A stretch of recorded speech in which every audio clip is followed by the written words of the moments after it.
On March the 6th, Vanity tweeted out, "I think it's time NA collectively stops playing Valorant." And I don't know if he meant this, but perhaps he was prophesizing what would happen when his team came up against OpTic, which they did yesterday. Because whilst that series was full of interesting and cool and good moments overall, both team play and individually, it was also full of terrible mistakes. I'm talking basic errors. And so we're going to get into some of those mistakes. We're actually going to look at all three maps because it did go across all three maps, and we'll start here on Haven, and we'll start with round 3. And the situation is this: OpTic have won the pistol and both the second round, where C9 forced. So now they have kind of, a full buy against weaker guns as well, a save this time from C9, and this should be, an easy 3-0 for them, and on their way to, a very good start into the game. But it's not going to go like that. And if we take a look at what's going on, so C9 are going to just make this B hit, quite common to do on an eco, but as you can tell by, the 2 players here on C and the 2 players here on A, it's probably just going to be a full retake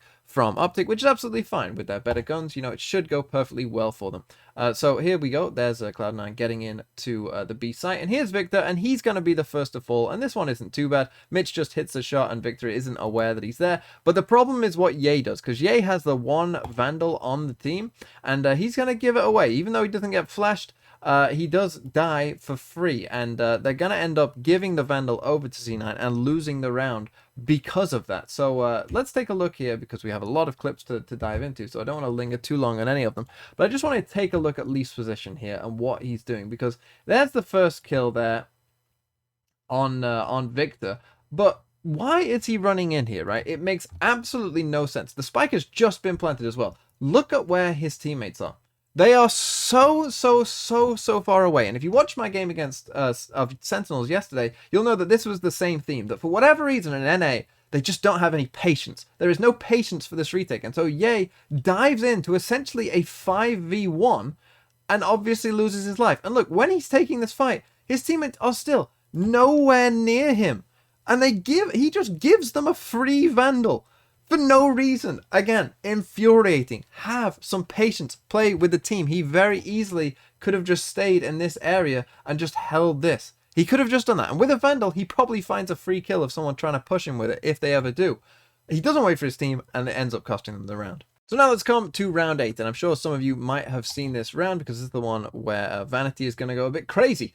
Because he gets this first kill on Ye as he's jumping. Okay, a little unlucky with the timing. And then he's going to find this really nice kill. As I said, there were nice moments in this game as well. This kill on Marv, because we're going to get the Omen flash, plus the breach stun in there. So Marv ends up stunned and flashed, which is very good. But the mistake comes here from Victor, because what he's doing in this spot and just continuing to hold there, I have no idea. And if we run this back, like, this is the thing. Defensive side at pro games is all about protocols. And, if X happens, do X. I cannot imagine that the protocol for Victor, if 2 people have died, one here and one there, is to just stay here and stare at this the whole time. There is no way that that can be the protocol. Because as we run this forward, as soon as the Brim dies here on C again, Victor has essentially 2 options. So there it dies. Victor now, in this moment, has 2 options. He can either push Garage, and hope that, no one is in this space, or maybe it's one person in that space and he can just out-duel them and, find that kill. Maybe it becomes a 4v3. Or his other option is to just try and run away. Now, looking at where the Omen is, and, Vanity's going to walk this as well. And then Neon, he probably has time to get away, right? He probably has time to get away. However, the one thing he cannot do is stay there. The reason he can't stay there is exactly why and for what happened. Because he doesn't know what's out here. And so he could get pushed from this way.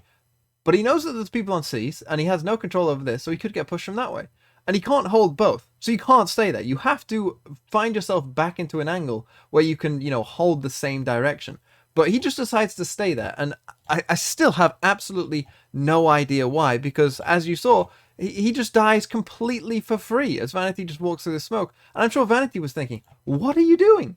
Now let's come to the very next round. And what we're going to get is this C hit coming in here from OpTic, and well, they're gonna manage to hit the site and get onto this C site, but it's actually gonna be a fake. So what's going to happen instead, if you keep your eye on Vanity here, he's going to teleport across to the other side of the map onto this A site. Now what happens, as you can see, that's happening. The Sky has come up here. I think the idea here is the Sky is expecting Vanity to maybe, do it in like heaven here, somewhere in this corner, doesn't hear it in heaven because obviously he's on site, as you can see, and so you know, just leaves. This guy is about to just turn around as soon as, you know, it's not in heaven. Up, off we go. Now they actually find the first kill over on this C site as well, as you can see. Vanity is planting the spike on A, and then we get a rolling thunder onto the wrong site. Again, this game was just full of these kind of mistakes, and yeah, it was bad. And now let's come to round 14. And round 14 or round 2 aren't rounds that I normally show, because normally that one team has won the pistol round and then just goes on to convert the very next one. However, in this series of games, of the 6 rounds after a pistol, 3 of them were won by the team that did not win the pistol round. I would guess that those are the rounds that have the lowest win percentage of, you know, any rounds, you know, after you lose the pistol, especially when they're not forced. In 3 of the 6 times that it happened, and almost a 4th as well, the team managed to win against the team with the guns. So let's take a look at how it happened in this one. And this one is just OpTic getting way too, like, big brain for their own good. And let's take a look at how it happened. So it starts here with Victor getting stunned. And this is the first thing that annoyed me and just showed me again what is going on. Because if you watch Victor here, I'm going to try and pause it. You can see he picks his corner. He's still stunned. You can just about see, like, the stun animation on him. He gets very lucky. I have no idea how that shot missed from Leaf, to be honest. Then he gets very unlucky because Leaf is able to hit that shot, which was absolutely insane. But then we end up in this weird situation as we bring it forward, where they are going to fake A. I'll show you on the map. They're going to like fake A and come back towards C.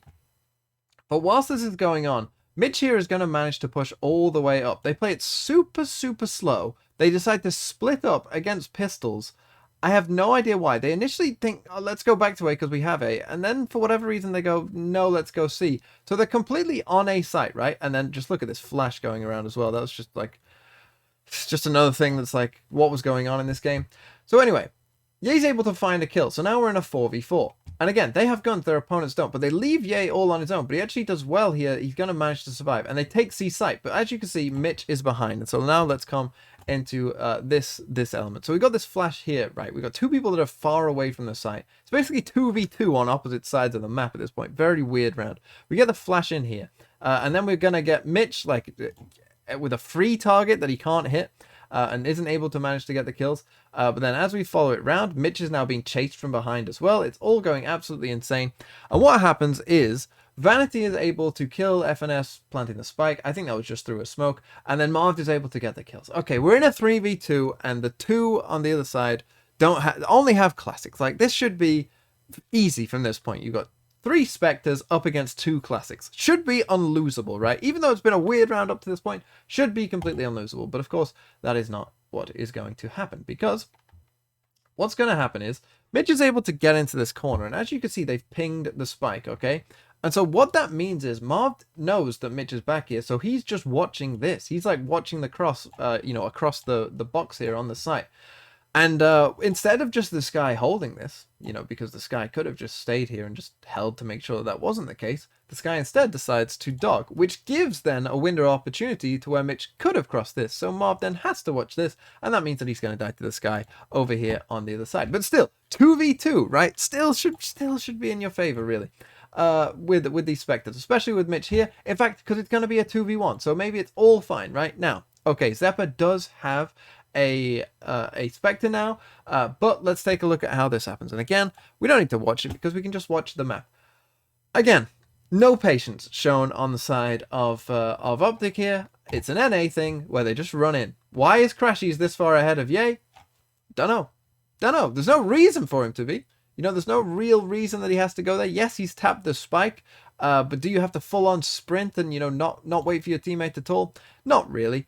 And then he taps the spike again, so you know that wasn't the case. But again, Crashies, he wants this fight, as you can see here, and so he ends up dying. And now you end up in a 1v1. And Ye just got to the site by the time you died. Like, it's not good. It really is not good. Why he had to sprint in to begin with, I have absolutely no idea. And it cost them the round. And now let's come to Fracture. And now let's look at round number 7, where again, we're looking at full guns versus a complete save, and we're going to get a stack out from C9, and we're going to see one of the worst gunfights of all time between what are supposed to be 2 of NA's best aimers in the game. So let's take a look at this, because again, it's just going to be OpTic just not, you know, doing their due diligence. They actually start off here with getting stunned, and then they're going to get flashed. But actually what's going to happen as we watch the kills roll in is actually Victor's able to get them into a 5v3. Now, then what happens is Zeppa's able to make that a 3v2. As he dies, he gets 2, gets traded out. Okay, 3v2, you've got guns, they don't. Again, should be unlosable, but FNS is going to commit the cardinal sin, which is checking an angle. Because he's going to look, he's going to not fully look, and it's going to end up costing him. And that's one of the worst fights you'll ever see between Ye and Leaf, who are meant to be, you know, insane aimers. I guess we can all have our off days. And eventually Leaf kills him with a jumping right-click classic. And now let's come to round 13. And the situation is this. We've got the spike down, but here we are in a 2v4 on the side of C9. A 2v4 on a pistol round that they are going to win, of course. And what's going to happen is, again, if we just look at the map side of things here, again, it's just this complete lack of patience from OpTic here, because FNS is going to decide to come through A main, which is a perfectly reasonable idea. But the rest of his team aren't going to give him the time to do that. Because as we'll see here, Marv is just going to go. He's just going to go. He doesn't have time to wait. Well, you know, the spike's, you know, just been planted. So there's no time to waste. He's going to jump in, as you can see. Now, as we watch these fights, and again, if we just take a quick look at where FNS is here, no chance of him ever being involved in this fight, given how far away he is. So, they get one kill there. They get the second one as well. And now we're in a 2v2. So, worrying situation. But Crashies here is able to get the next kill. So, there we go. He's got the next kill. And now, again, all Crashies needs to do is just wait. Because there's no way that this Raze, you know, is being aware enough of where FNS might be. FNS here has all he has to do is wait. FNS can walk up and get a free kill. So what does he do? Doesn't do that. Because, you know, this is NA, and you got to show them who's boss and die. And that's what they do. And then FNS is now left in a 1v1 where he dies as well. And so they took a 4v2, turned it into a 2v1 because they went in far too fast and didn't wait for, you know, a free kill. And then turned that 2v1 into a loss because, again, they just didn't have any patience. So now let's come to Ascent and let's start with round number 3. And the situation is this. OpTic have got a Killjoy lockdown already. And I'm sure one thing we need to keep note of is I'm sure that almost all of you know that this Killjoy ultimate that you put down in B main here has a slight gap in the very back corner of Boathouse that you can stay into. I'm sure you guys already knew that. So you'd expect pro players to know that as well, right? And so as we run this forward now, we're going to see them come onto the site. OpTic are going to come onto the site. But I want you to watch Marv here and where he's going. He just jumps in on his own as if it's completely clear. Again, I have no idea why. And as we run this forward even more, I mean, that in its own is bad enough and could have cost them the round. But the mistake, actually, the next mistake is going to come from the other side instead, because FNS is able to clear that. But here is Victor. Let's look at Victor's screen. Leaf is there. Because Leaf is there, I'm assuming that Victor is actually going to come up on the map. And Vanity, unfortunately, the timing is probably a bit off where they didn't have time to react to it. So Vanity's going to die for it. But then what Leaf does next is completely inexplicable. Vanity just died. Like, Vanity just died here. What is Leaf thinking here? Like, he pulls his knife out for a second as well. Like, someone is here. Your teammate just died here to a frenzy. You know that someone is close, that they couldn't have gotten that far away. So what he's doing, like, looking towards sight, and then, again, just that, like, brief check, not really checking it, pays for it. Infuriating. And then this very next round, I'm just going to play for you, because this is almost a flawless Thrifty. How often have you seen that? That, again, look at the gun difference, and there's nothing necessarily that is, like, super wrong with this round, because Leaf is just going to find a good timing there on FNS and be able to push him. And it's actually quite interesting, and I really like what Mitch does. As I said, there's kind of, both teams were good enough to punish each other's mistakes, but there was also a ton of mistakes, because look at this little Mitch wraparound. I mean, this is just absolutely genius. Because the Killjoy setup is obviously gone with FNS dying, Mitch is going to make his entire way round here of the entire map, and that's going to end up winning them this round. But still, it's just like, it's not quite a flawless Thrifty here, because someone does die in the last second, but it pretty much, you know, it gets about as close as I think you ever can, to be honest.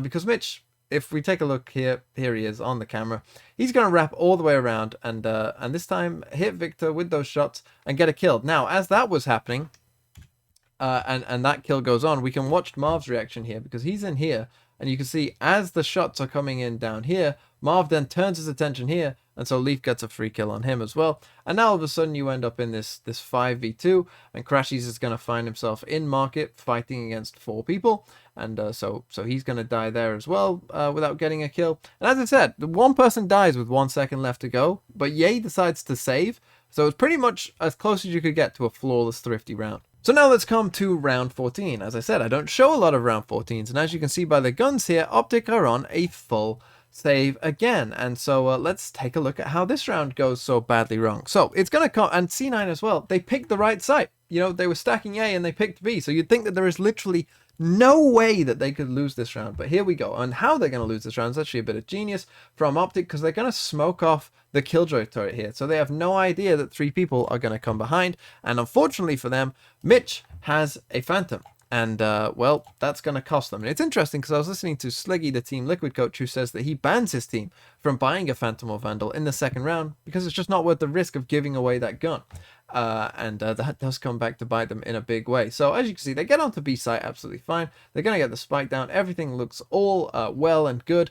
Close the door. Everything's looking absolutely fine. Again, you'd think impossible to lose at this point, but because they smoked off that turret, Mitch has no idea that they're coming in behind him, and they get that kill. Now, what's going to happen is Vanity is able to trade this kill, but we also just quickly need to look at Leaf here, because Leaf is going to die running here. Now, you would think his teammate just died in B main, so running across here would be suicidal, and it is. And I have no idea why he decides to do it, but you can watch him do it. And they picked up the rifle, and they kill him. And I still have no idea why he decided to do that. He was perfectly safe back here, you know, back in towards site, but he just did anyway. And as we run this round forward, you're going to see that, again, Vanity is going to be able to get 1 kill here, and then I think he's going to get traded out, and then they're going to lose the round, because there goes Jay, and FNS is able to trade. Now, here's the thing, though. They killed Jay. They killed the person with the Phantom, and the thing is, they're also going to kill FNS, who ends up picking it before he's able to fire a shot. So you think, how are they going to lose to a Classic? Well, Classic right-click goes boom, because Marv gets 1 there, and Marv gets the second one there. So yeah, with 1 HP left, OpTic were able to win this terrible round of Valorant. And yeah, just this match was full of good moments as well. But for like 2 teams that I think are trying to, you know, go to Iceland, who very well could be the 2 teams going to Iceland from NA, there was a lot of like basic mistakes going on as well.